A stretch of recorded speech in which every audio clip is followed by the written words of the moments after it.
Good morning. Wanted to do a little YouTube short with a shack view, kind of give you a tour, and then I'll do some longer videos. I'm going to give everybody a little shack view of N4AR.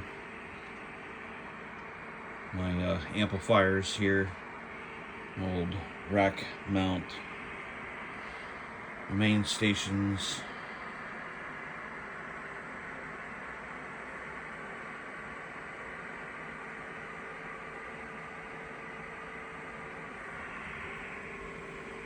VHF amplifiers, DMR repeater, foot controls, a 220 outlet, and of course the shack computers. Running some Meteor scatter this morning.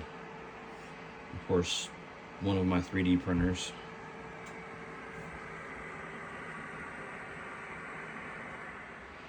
And of course the micro nodes, got NVIDIA Xavier NX and gigabit switch, Home Assistant. There's my Raspberry Pi hotspot. My NAS.